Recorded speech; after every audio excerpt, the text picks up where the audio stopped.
विद्यार्थी मित्रों, हूँ जयेन्द्रभाई पटेल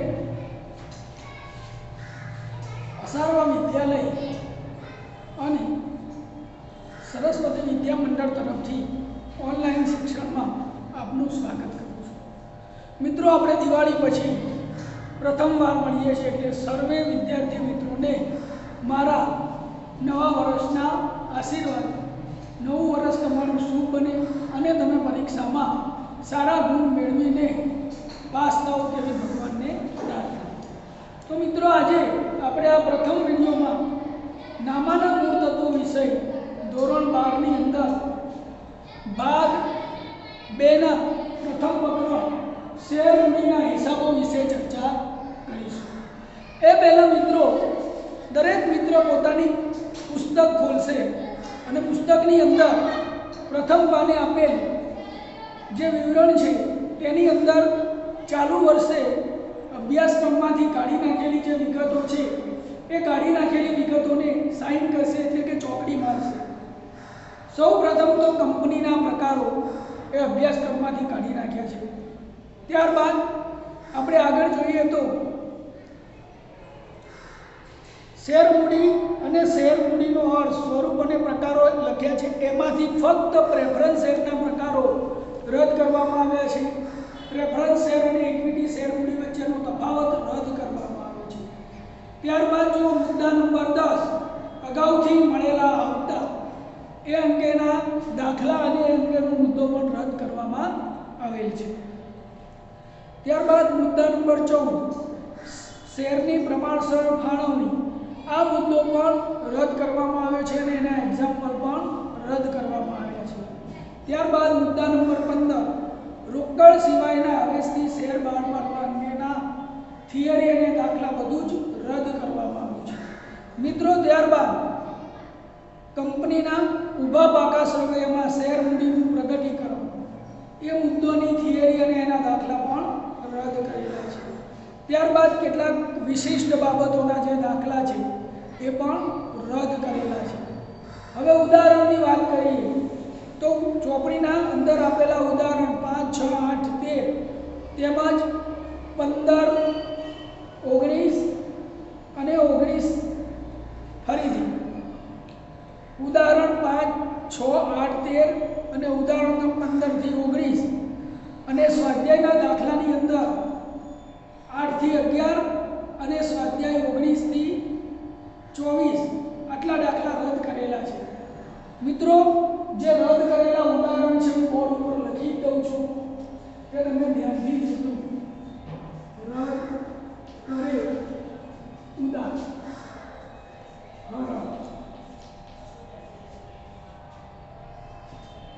5, 6, 8, 13,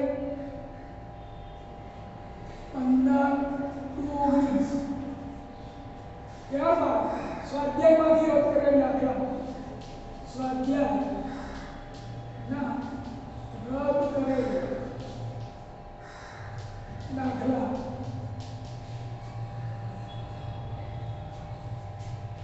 8 to 11 અને 19 to 24 આ દાખલા સ્વાધ્યાયમાંથી રદ કરેલા છે।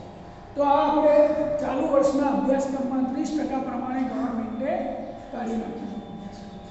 હવે મિત્રો, આપણે શેર મૂડીના હિસાબો એની ચર્ચા કરતા પહેલા થોડી પ્રસ્તાવના વિચારીએ।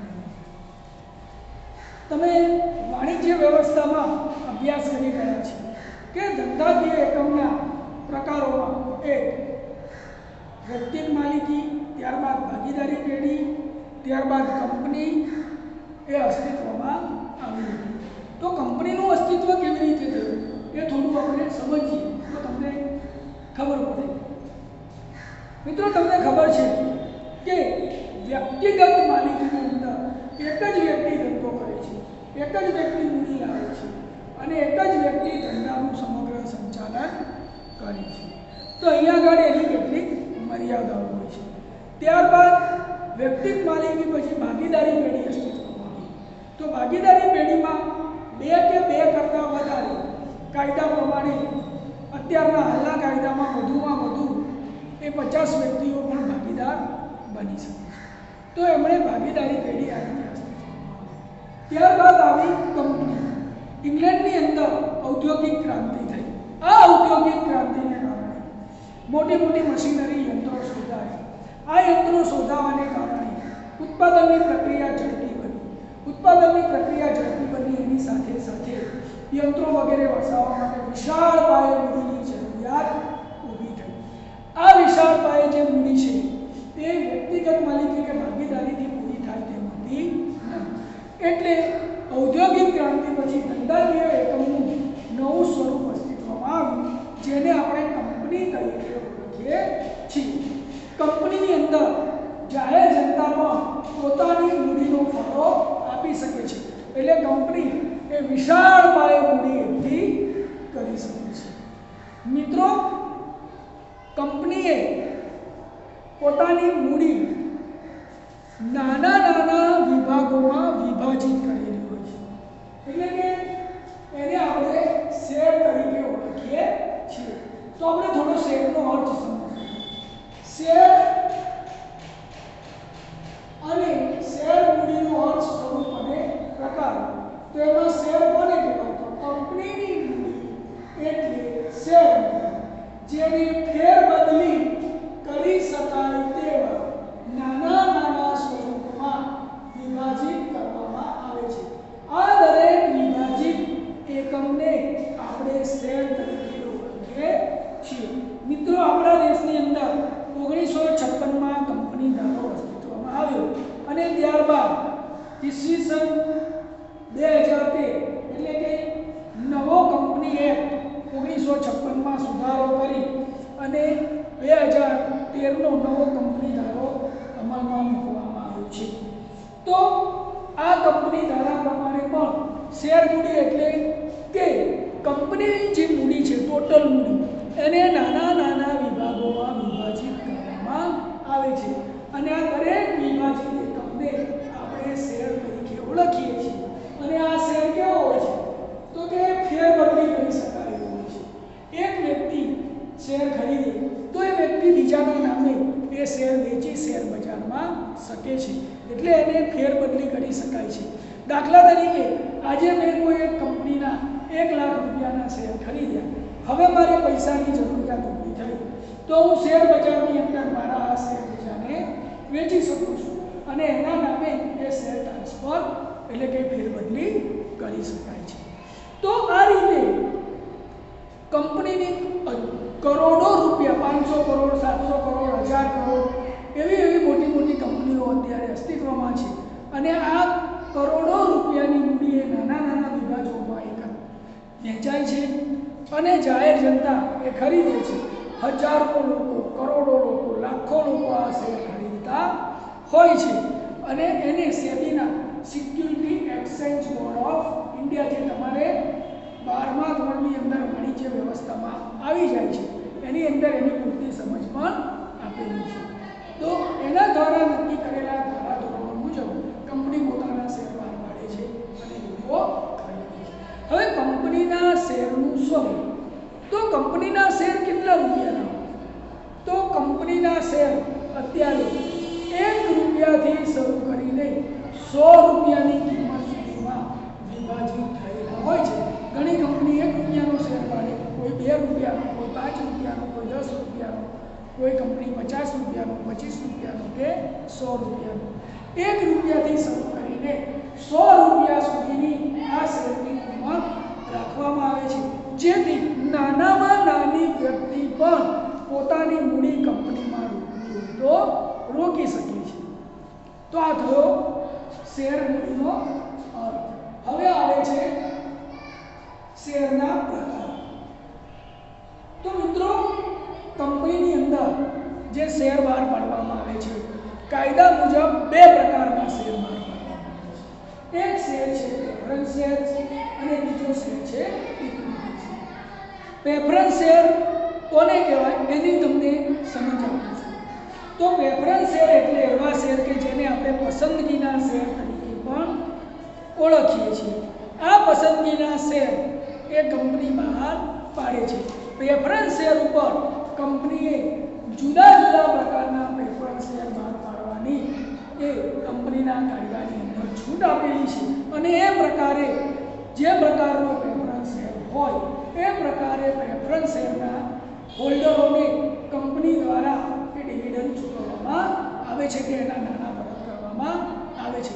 પણ એની ખાસ મુખ્ય વિશેષતા એ છે કે જ્યારે કંપનીનું વિસર્જન થાય અથવા તો કંપની ફડચામાં જાય, કંપની બંધ થાય ત્યારે પ્રેફરન્સ શેર હોલ્ડરોને ઇક્વિટી શેર હોલ્ડર કરતાં નાણાં મેળવવાનો પ્રથમ અધિકાર પ્રાપ્ત. બીજું, કંપની એ પ્રેફરન્સ શેર ઉપર નક્કી કરેલા દરે ડિવિડન્ડ ચૂકવવું પડતું હોય છે. જો કંપની કોઈ વર્ષે નફો ન કરે તો એના પ્રકારના આધારે એને બીજા વર્ષે પણ એ ભેગું થયેલું જ્યારે નફો કરે ત્યારે ડિવિડન્ડ ચૂકવવું પડે છે. હવે મિત્રો, પ્રેફરન્સ શેરના જે પ્રકારો છે આપણા અભ્યાસક્રમમાં સામેલ નથી, એટલે હવે આપણે ઇક્વિટી શેરની ચર્ચા કરીશું. તો ઇક્વિટી શેર કોને કહેવાય? તો પહેલામાં પહેલું એટલું સમજી લેજો, ઇક્વિટી શેરનું બીજું નામ છે ઓર્ડિનરી શેર અથવા તો સામાન્ય શેર.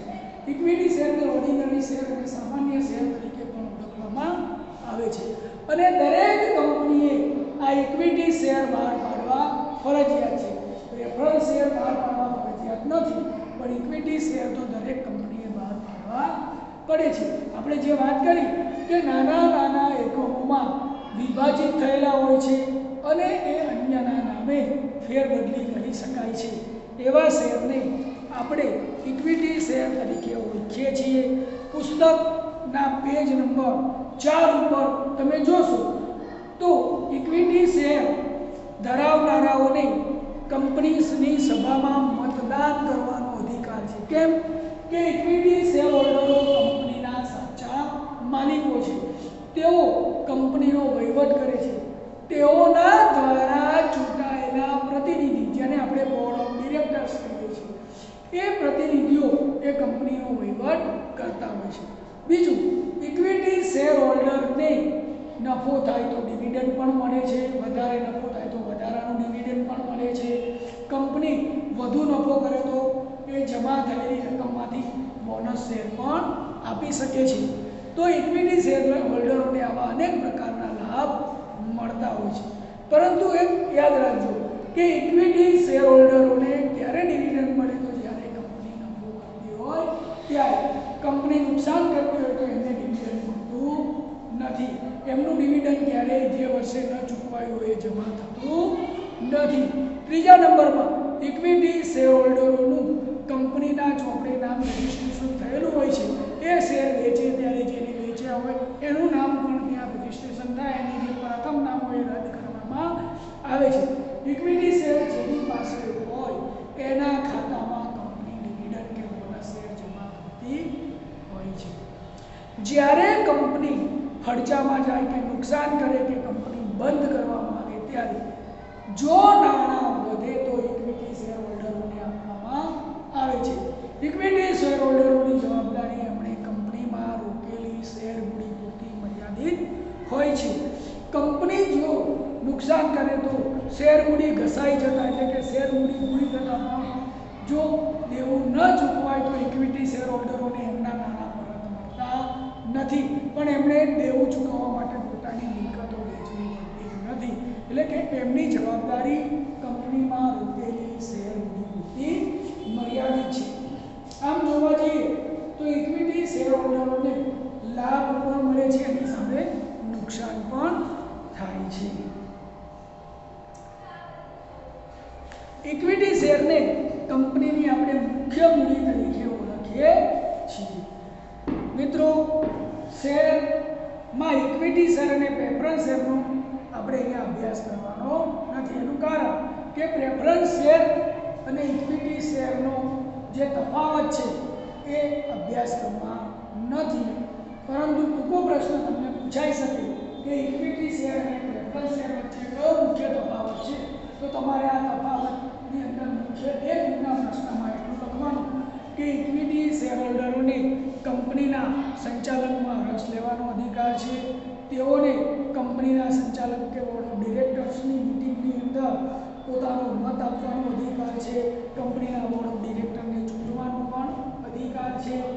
કંપની નુકસાન કરે તો સૌથી છેલ્લી એમને મૂડી પરત મળે છે, એમને બોનસ શેર પણ મળે છે.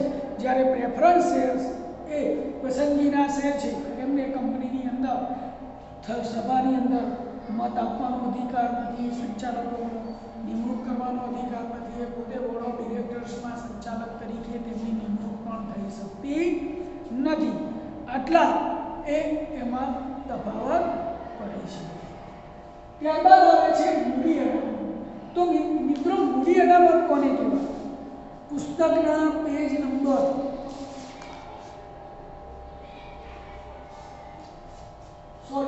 મૂડી અનામત નહીં, ત્યારબાદ શેર મૂડીનું વર્ગીકરણ લઈએ. તો શેર મૂડીના વર્ગીકરણમાં સૌથી પહેલા સત્તાવાર મૂડી. કંપનીની જે ઇક્વિટી શેર મૂડી છે એને જુદા જુદા વિભાગોમાં કંપનીના કાયદા પ્રમાણે વર્ગીકૃત કરવામાં આવે છે અને તેને આપણે શેર મૂડીના વર્ગીકરણ તરીકે ઓળખીએ છીએ. તો સૌથી પ્રથમ સત્તાવાર મૂડી. તો સત્તાવાર મૂડી કોને કહેવાય? તો જ્યારે કંપનીએ સ્થાપના કરી હોય ત્યારે કંપની પોતાના મેમોરેન્ડમ ઓફ એસોસિએશન, એટલે કે જ્યારે કંપની પોતાનું મેમોરેન્ડમ ઓફ એસોસિએશન તૈયાર કરે છે ત્યારે આ મેમોરેન્ડમમાં જે મૂડી દર્શાવે છે અને રજિસ્ટ્રાર સમક્ષ જે મૂડીની નોંધણી કરવામાં આવે છે એ મૂડીને કંપનીની સત્તાવાર મૂડી તરીકે ઓળખવામાં આવે છે. દાખલા તરીકે XYZ લિમિટેડ નામની કંપનીએ પોતાના મેમોરેન્ડમ ઓફ એસોસિએશનમાં ₹50 કરોડ સત્તાવાર મૂડી દર્શાવી તો આ મૂડી એની સત્તાવાર મૂડી છે. કંપની પોતાના જીવનકાળ દરમિયાન સત્તાવાર મૂડી જેટલી રકમ એ જાહેર જનતા પાસેથી શેર બહાર પાડીને એકઠી કરી શકે છે. બહાર પાડેલી મૂડી. કંપનીએ જે સત્તાવાર મૂડી છે એ મૂડીમાંથી જરૂરિયાત પ્રમાણે જેટલી રકમના શેર બહાર પાડે તે રકમને બહાર પાડેલી મૂડી તરીકે ઓળખવામાં આવે છે. દાખલા તરીકે આપણે જોયું કે XYZ લિમિટેડ કંપનીની મૂડી ₹50,000 કરોડની છે, તો આ કંપની એમાંથી 20 કરોડના શેર બહાર પાડે તો એને બહાર પાડેલી મૂડી તરીકે ઓળખવામાં આવે છે. ભરાયેલી મૂડી. બહાર પાડેલી મૂડીમાંથી જાહેર જનતા જેટલી રકમના શેર ખરીદવા માટે અરજી કરે છે અને અરજી કર્યા બાદ જેટલી રકમ એ શેર મૂડી તરીકે કંપનીને પ્રાપ્ત થાય છે, કંપનીના એકાઉન્ટમાં શેર હોલ્ડર જમા કરાવે છે, એને ભરાયેલી મૂડી તરીકે ઓળખવામાં આવે છે. ઘણી વખત ઓવરડ્યુ એટલે કે વધારાની મૂડી પણ કંપનીને પ્રાપ્ત થાય છે અથવા તો ઓછી મૂડી પણ પ્રાપ્ત થાય છે. જો મંગાવેલી મૂડી કરતાં વધારાની શેર અરજી આવે તો આવી શેર અરજીના નાણાં કંપની પરત કરે છે. મંગાવેલી મૂડી. કંપનીએ જે શેર બહાર પાડ્યા છે એ બહાર પાડેલા શેરમાં ઘણી વખત કંપની પૂરેપૂરી રકમ મંગાવતી નથી અને કંપની એ બહાર પાડેલી મૂડીમાંથી જેટલી રકમ મંગાવે છે એટલી રકમને મંગાવેલી મૂડી તરીકે ઓળખવામાં આવે છે. દાખલા તરીકે XYZ એ 20 કરોડ રૂપિયાના શેર બહાર પાડ્યા, દરેક શેરની કિંમત એને ₹10 રાખી અને આ ₹10માંથી અત્યારે એની જરૂરિયાત છે ₹7 તો કંપની શેર હોલ્ડર પાસેથી ₹7 મંગાવશે તો એ ₹7 એને શેર દીઠ મંગાવેલી મૂડી કહેવાય. ત્યારબાદ આવે છે ₹7 એટલે 20,000માં 20,000 અને 20 કરોડમાંથી 14 કરોડ એને મંગાવેલા. ત્યારબાદ નહીં મંગાવેલી મૂડી. જેટલી રકમના કંપનીએ શેર બહાર પાડ્યા એ રકમમાંથી જેટલી રકમ મંગાવી અને બાકી રહેતી રકમને નહીં મંગાવેલી મૂડી તરીકે ઓળખવામાં આવે છે. આપણે આગળ જોયું તે જ ઉદાહરણ લઈએ કે ₹10ના શેરમાંથી કંપનીએ 7 મંગાવ્યા. હવે કેટલા નથી મંગાવ્યા? ₹3. તો એ શેર દીઠ ₹3 ન મંગાવ્યા તો 6 કરોડ રૂપિયા 20માંથી 6 કરોડ રૂપિયા નહીં મંગાવેલી મૂડી એ કંપનીની ગણવામાં આવે છે. વસૂલાવેલી મૂડી. મંગાવેલી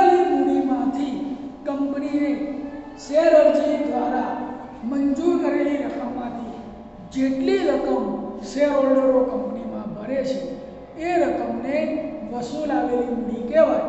આપણે શેર દીઠ 7 રૂપિયા મંગાવ્યા તો અમુક શેર હોલ્ડરો એવા હોય કે એમની પાસે પૈસા ભરવાની સગવડ ન હોય, અરજીના નાણાં મળ્યા, પ્રથમ હપ્તાના ભર્યા અને છેલ્લા હપ્તામાં 2 રૂપિયા લેખે 1000 શેરવાળો ન ભરી શકે તો 1000 શેરે 2000 રૂપિયા એ વસૂલ નહીં આવેલી મૂડી તરીકે ઓળખવામાં આવે. એટલે 14 કરોડમાંથી 2000 ઓછા થાય તો 13 કરોડ 98 લાખ રૂપિયા એ વસૂલ આવેલી મૂડી કહેવામાં આવે. અનામત કંપની ધારા પ્રમાણે પોતાની સત્તાવાર મૂડીમાંથી જરૂરિયાત પ્રમાણેની મૂડી બહાર પાડે છે અને આ મૂડીમાંથી અમુક રકમ એને જરૂરિયાત ન હોય તો એ મૂડીને એ અનામત તરીકે મૂકી દે છે અને ફરીથી એ રકમ બહાર પાડતી નથી. પરંતુ ભવિષ્યમાં જ્યારે કંપનીને જરૂરિયાત ઊભી થાય ત્યારે આવી અનામત મૂડીમાંથી એ મૂડી મંગાવી શકે છે. આપણે આગળના ઉદાહરણમાં લઈએ કે XYZ કંપનીને અત્યારે 20 કરોડની જરૂર હતી, એણે 20 કરોડ મંગાવ્યા, 20 કરોડમાં એનો ધંધો ચાલુ થઈ ગયો, હવે એને મૂડીની જરૂરિયાત નથી તો બાકીના 30 કરોડને અનામત મૂડીમાં મૂકી શકે અને ભવિષ્યમાં એને જરૂર ઊભી થાય તો આવી અનામત મૂડી બહાર પાડીને નવા શેર દ્વારા આ મૂડીના નાણાં એકત્રિત કરી શકે છે. મિત્રો, હવે આગળનો મુદ્દો આવે છે મૂડી અનામત કોને કહેવાય. તો કંપની ધારા પ્રમાણે મૂડી અનામત કોને કહેવાય? તો મૂડી નફામાંથી ઊભી કરાયેલ અનામતને મૂડી અનામત તરીકે ઓળખવામાં આવે છે. મૂડી નફો જે ધંધાના સામાન્ય વ્યવહારમાંથી ઉદ્ભવતો નથી. સામાન્ય વ્યવહાર એટલે ધંધાની ખરીદ વેચાણની જે પ્રવૃત્તિ છે એ પ્રવૃત્તિમાંથી મૂડી નફો ઉદ્ભવતો નથી, પરંતુ આ મૂડી નફો એ કંપનીની મિલકતો વેચવાથી અથવા તો કંપનીની મિલકતોના પુનઃમૂલ્યાંકન કરવાથી મૂડી નફો ઉદ્ભવે છે. મૂડી નફો એ મૂડી અનામત તરીકે ઓળખાય છે અને મૂડી અનામતમાંથી કંપની ડિવિડન્ડ વેચી શકતી નથી. મૂડી નફો કયા સંજોગોમાં ઉદ્ભવે? તો કાયમી મિલકતના વેચાણ પરનો નફો. કંપની પોતાની કાયમી મિલકતો વેચી દે અને એની જ્યારે પડતર કે ખરીદ કિંમત હતી એ કિંમત કરતાં વધારાની જે રકમ મળે એને મૂડી નફા તરીકે ઓળખવામાં આવે છે. એટલે કાયમી મિલકતોના વેચાણ પરથી થતો નફો. કાયમી મિલકતોનું પુનઃમૂલ્યાંકન કરવામાં અને પુનઃમૂલ્યાંકન દ્વારા એની મિલકતમાં વધારો કરવામાં આવે તો એને પણ મૂડી નફો કહેવાય. દાખલા તરીકે કંપની પાસે 10 કરોડની જમીન 20 વર્ષ પહેલાં ખરીદેલી હતી અને 20 વર્ષ પછી એનું વર્તમાન મૂલ્ય અનેક ગણું વધી ગયું હોય, 10 કરોડની જગ્યાએ 100 કરોડ એનું મૂલ્ય થઈ ગયું હોય તો 90 કરોડ રૂપિયા એનો મૂડી નફો કહેવાય. તો આ રીતે યંત્રો, જમીન, મકાન, ફર્નિચર જેવી જે કાયમી અને સ્થિર મિલકતો છે એનું પુનઃમૂલ્યાંકન કરતાં જે રકમમાં વધારો થાય એ વધારાની રકમને મૂડી નફો કહેવામાં આવે છે. કંપનીની સ્થાપના થઈ હોય અને સ્થાપના પહેલાં પણ કંપની કાર્યરત હોય અને પછી એની રજિસ્ટ્રેશન થઈ અને સ્થાપના કરવામાં આવે તો એ સ્થાપના પહેલાંનો જે નફો છે એ નફો પણ કંપનીના મૂડી નફા તરીકે ઓળખવામાં આવે છે. કંપની ઘણીવાર પોતે શેરની મૂળ કિંમત કરતાં વધુ રકમે શેર બહાર પાડે તો આ વધારાની રકમને શેર પ્રીમિયમ કહેવાય. 10 રૂપિયાનો શેર 15 રૂપિયા, 12 રૂપિયા, 50 રૂપિયા, 100 રૂપિયામાં બહાર પાડે તો 10 રૂપિયા કરતાં વધારાની જે રકમ આવે છે એને આપણે શેર પ્રીમિયમ તરીકે ઓળખીએ છીએ અને આ શેર પ્રીમિયમની રકમ એ પણ કંપનીની મૂડી અનામત તરીકે ઓળખવામાં આવે છે. કંપની જ્યારે ડિબેન્ચર પરત કરે છે ત્યારે ડિબેન્ચર પરત નિધિમાં એનું રોકાણ કરે છે અને ડિબેન્ચર પરત નિધિની રકમમાંથી ડિબેન્ચરો પરત કરતાં જે રકમ વધે એ રકમને એ પણ મૂડી નફા તરીકે ઓળખવામાં આવે છે. એટલે ડિબેન્ચર પરત કરવાથી થતો નફો એ પણ કંપનીનો મૂડી નફો છે. ત્યારબાદ જપ્ત કરેલ શેર ફરી બહાર પાડવામાં આવે અને જપ્તી કરતાં ઓછી રકમનો એમને વટાવ આપવામાં આવે તો શેર જપ્તીની જે વધારાની રકમ એ કંપની પાસે પડી રહે છે એને પણ મૂડી અનામત તરીકે ઓળખવામાં આવે છે. મિત્રો, ત્યારબાદ ઇક્વિટી શેર બહાર પાડવા અંગેના તબક્કા. તો ઇક્વિટી શેર આપણે બે પ્રકારે બહાર પાડી શકીએ છીએ. એક, જાહેર જનતા માટે શેર બહાર પાડવા અને બીજું, ખાનગી ધોરણે શેર બહાર પાડવા. તો બંનેની વિધિ એ અલગ અલગ છે. જાહેર જનતા માટે શેર બહાર પાડવા એ મુદ્દો હવે પછીના વિડીયોમાં આપણે ચર્ચા કરીશું. આજના વિડીયોમાંથી કેટલાક પ્રશ્નોના ઉત્તર સ્વાધ્યાયમાંથી હું તમને લખવા માટે આપું છું. આ પ્રકરણમાંથી એક એક ગુણના બે પ્રશ્ન વિભાગ એ અને બીમાં પૂછાય છે અને 8 ગુણનો એક પ્રશ્ન વિભાગ ઈમાં એ દાખલાનો આવે છે. તો અહીંયા આ પ્રકરણમાંથી ફક્ત ટૂંકા પ્રશ્ન એક ગુણના અને આ પ્રકરણમાંથી એક ગુણનો બહુવિકલ્પ વિભાગ એમાં પૂછવામાં આવે છે. તો ચોપડીના સ્વાધ્યાયની અંદર આપણે લેસન તરીકે જોઈએ તો આજના લેસનમાં એક વિભાગ એમાં બહુવિકલ્પમાંથી પહેલો વિકલ્પ, બીજો વિકલ્પ, ત્રીજો વિકલ્પ, ચોથો વિકલ્પ અને પાંચમો વિકલ્પ. ત્યારબાદ ટૂંકા પ્રશ્નમાં શેર અને શેર મૂડી એટલે શું? તો આપણે જોઈ ગયા શેર કોને કહેવાય અને શેર મૂડી કોને કહેવાય એ પ્રશ્ન. એ સિવાયના પ્રશ્નની અંદર આપણે જોઈએ તો બીજો પ્રશ્ન એક તમારે લખવાનો થશે, શેર મૂડીનું વર્ગીકરણ ટૂંકમાં જણાવો, એટલે આટલા મુદ્દા તમારે એમાં જણાવવાના. બીજો એક પ્રશ્ન, કંપનીના શેરનો અર્થ આપો, એટલે કે શેર મૂડીની વ્યાખ્યા. તો પ્રશ્ન લખો, શેર મૂડીની વ્યાખ્યા આપો, જે આપણે બોર્ડ પર લખેલી છે. ત્યારબાદ ટૂંકો પ્રશ્ન, શેરના પ્રકાર. તો એનો જવાબ થાય શેરના મુખ્ય બે પ્રકાર, પ્રેફરન્સ શેર અને ઇક્વિટી શેર. ત્રીજો એક પ્રશ્ન એવો પણ થાય કે ઇક્વિટી શેર કોને કહેવાય? તો એનો અર્થ આપણે આગળ શીખી ગયા. એવી રીતે પ્રેફરન્સ શેર કોને કહેવાય? તો એનો અર્થ પણ આપણે શીખી ગયા. તો આજના ઘરકામની અંદર આપણે આજના વિડીયોના ઘરકામની અંદર જોઈએ તો એક પ્રશ્ન નંબર 1, શેર મૂડીનો અર્થ અને શેરનો અર્થ.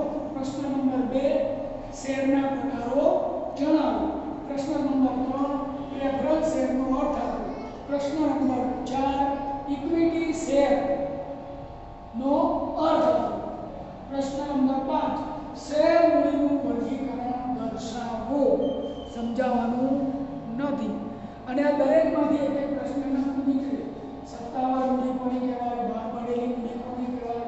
ભરાયેલી મૂડી કોને કહેવાય? મંગાવાયેલી મૂડી કોને કહેવાય? નહીં મંગાવેલી મૂડી કોને કહેવાય? વસૂલાવેલી મૂડી કોને કહેવાય? અનામત મૂડી કોને કહેવાય? આ દરેક પોઈન્ટમાંથી એક એક પ્રશ્ન નીકળે જે આપણે તમને સમજાવે છે. ત્યારબાદ ઇક્વિટી શેર બહાર પાડવાના તબક્કા જણાવો. બે તબક્કા જણાવો, જાહેર જનતા માટે શેર બહાર પાડવા અને ખાનગી ધોરણે શેર બહાર પાડવા. હવે પછી આગળના વિડીયોમાં આપણે ચર્ચા કરીશું. That's all.